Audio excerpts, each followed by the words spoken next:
Hey guys, tomorrow I've got another video for Friday night's video, but tonight I decided to do. I was sitting around doing some jamming today, and I was doing some practicing and playing some scales and modes and articulations and things like that. And I thought, well, I was doing some different types of resolves, and I thought we were talking a lot about abstract theory that's not really hardcore theory so that beginners and intermediate people can get a hold of it a lot easier. It really opens up the doors for them to want to dig into theory a little bit more because they start actually making stuff that sounds cool, you know? So they're like, all right, dude, before I even had to study all this stuff, I got something that sounds cool, you know? So that has basically been the focus, and I'm hoping, like I have been asking about the moderators maybe taking the videos I've been putting them on and archiving them somewhere for the group, hopefully on a Facebook page, but that's in tomorrow. I had mentioned that in the video for tomorrow night also. But I wanted to talk about another resolve issue. We were talking about resolving when you're playing. In the first vid, we were talking about resolving to one of the tonal notes of the underlying chord. We were talking about resolving forward into the next chord. And we were talking about resolving chords forward. And, we were talking about resolving when you're jamming and what, are simple devices and abstract theory to draw upon, even for advanced players that, that are just improvising around. So tonight, I wanted to talk about another type of resolve that has to do with whether you're playing lead and solo, I mean you're strumming some rhythms and then play a little lick, or if you're playing some other type of leads and following the rhythm section, that you're playing melody or improvising, on top of some type of structure underneath it, some type of song structure or something like that.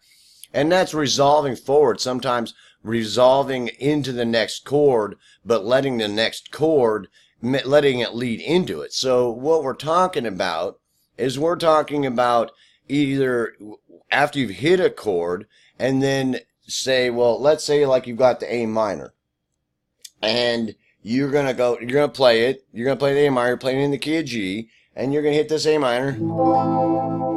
You're going to hit something from this Dorian mode. You slid up to there.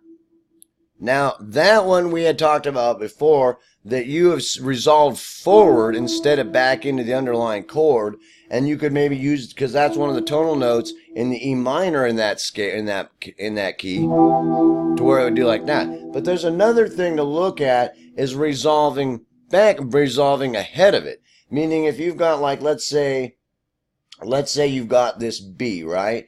And you're gonna play this B, and you're gonna play something, some type of improvisation, whether you're playing the rhythm or the band's playing the rhythm and you're playing melody on it, or if you're improvising in between, doesn't matter.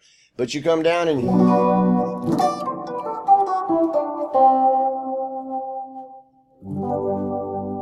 that's another device. It's an abstract theory device, but basically the concept of that is the resolve issue in that context is that you have that B minor and you're playing something that's in key there. You're playing something. Now that chord, that note there that we've talked about trying to resolve, that's not a note of the next coming chord. And it's not a note of that first chord you hit. It's out there. And it's not connected to either one of those chords, but it's leading to the next chord because it's going to slide down, and this next note here is in this G chord. Does that make sense? The real simple concept. Now you can go up with that, down with that, any which way you want, because it could even be like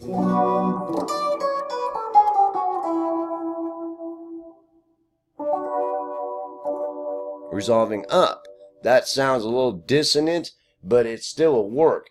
The whole concept of it is going to a note that's acting like a leading tone, leaving you hanging, and then the next chord resolves it, but you didn't resolve it with any of your lead playing. Like we had talked about it before, you're actually leaving it hanging out there. And then you're going down to this G, and you might possibly go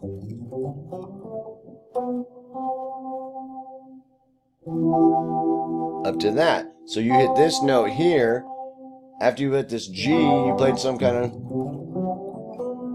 doesn't matter what it was, we talked about that. And this leading tone is going to lead up to this note that's part of this chord. But you didn't resolve it to that chord, and you didn't resolve back to the underlying chord that you started from. It's somewhere in between. So you have this note that you stopped on that's in between the resolve and letting it resolve back by itself. Does that make sense? Because we talked about the other way where you'd play that G. You've resolved to a note of the next chord. Does that make sense? And or you've resolved back to a note of that chord. And then go to the next chord. With this resolve, you're somewhere in the middle. It could be anywhere, any note, anywhere, as long as it's somewhere in key, and it really doesn't have to be in key. We talked about that being passing tones, as long as it's tasteful and you can make it sound decent. So it's that note in the middle somewhere that's used as like a leading tone going in there. And whether you're using it to where you're playing lead with somebody, with a group that you're the lead player, or you're doing melody, well, there's a rhythm guitarist or a rhythm section underneath you, it'll have the same effect as if you're doing it yourself, that you're playing the rhythm and then doing short improvises in between and resolving yourself and doing that work yourself, that it'll have the same effect. But the device is another device to add. So there's another device. That's at least 3 ways that we've talked about, 3 or 4 different ways that we've talked about resolving. That way that the resolve is in your mind, and it's not so much what that note is hanging there, that you know where you're going. You know where it's going to be sliding to. It's going to be sliding to somewhere, because it could have been like this chord's playing like this, right? So it could have been this note here. I could have played.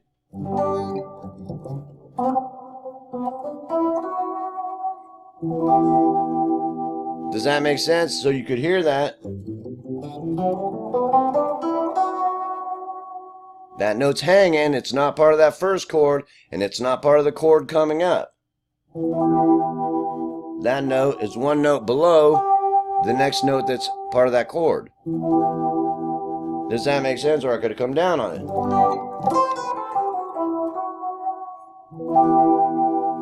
That's another resolve technique.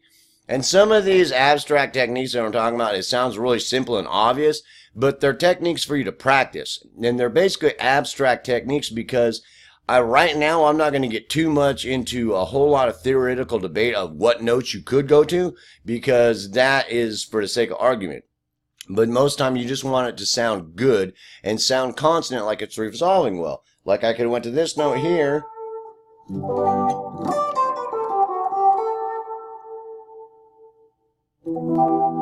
Does that make sense? When I did it that time, I resolved kind of to this note and it's leaving it hanging to where the rhythm section is resolving it. Does that make sense? Rather than the other 2 ways we have talked about. That way it adds a little bit of texture. And so I'm hoping that these videos on abstract theory like that, some of them may sound really simple, but if you practice them well and practice them a lot, you'd be surprised how much texture adds to your playing. Just little things like that, where you resolve to, you might be playing simple chord structures.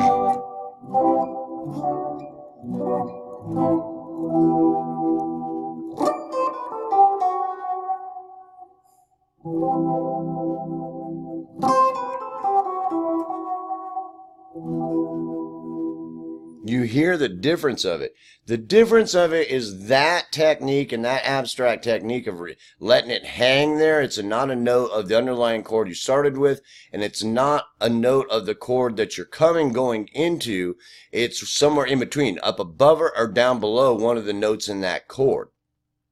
And the understanding of that is it adds this texture, like the lead play isn't getting resolved. And so it's not getting resolved anywhere. It's being left hang. You've got this hang time that note is hanging out there because it may or may not be a total harmony of the chord you started with. It may not be one of the notes of the chord you're going to, and it may not even be one of the harmonies, a good harmony to it, but it's leaving this hang time to where it adds this texture to your playing. So basically it's like, it's another texture tool to texture your playing. So it's Thursday night. It's not Friday night's video. Tomorrow night we're talking about resolving back to a chordal progression. And I know I'm going to be talking about theory, but I'm going to be talking about the most basic theory that is imaginable. It's so simple that it's not frogs will understand. I'm telling you, bro. So don't get excited. The theory is not going to be heavy duty. And it's going to really be enlightening for you. And we're going to be talking about resolving back to a progression, back to the underlying key. And don't get scared because I said key and scale. Don't freak out. We're not after studying theory for 1,200 years to understand the video. You'll get it immediately. I'm going to show you really simple some really simple structures to resolve back into key to really help you with all these techniques and all this abstract theory I've been talking about, so you can actually apply it and resolve back somewhere to the foundations that is the rhythm section of whatever you're doing.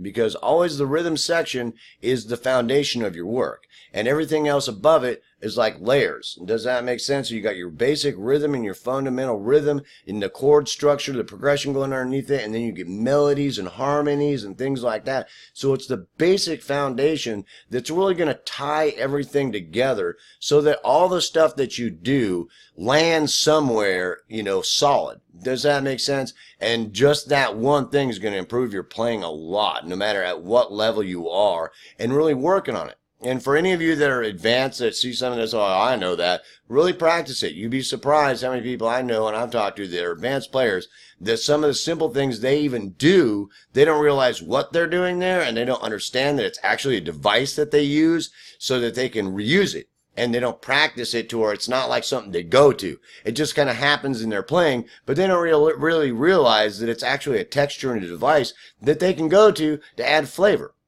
So you will understand that from the get-go, like with this. So I hope that made sense, and I'm going to reiterate it one more time so that we can really understand that we're talking about having that, we're starting playing the key of G, and we got that G, and we're going to play some kind of riff, and we've talked about passing tones, so we've talked about that in previous videos, so I'm doing some passing tones.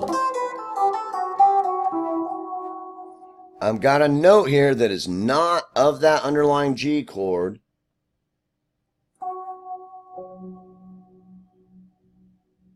Correct?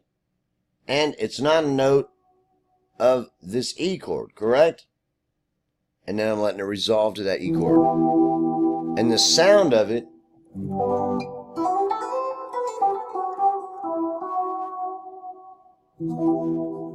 gives a whole different texture. And you can do that anywhere. Let's say I was doing it in A minor.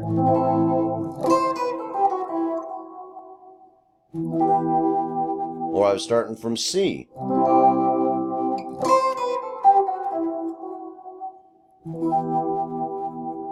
Or even from D.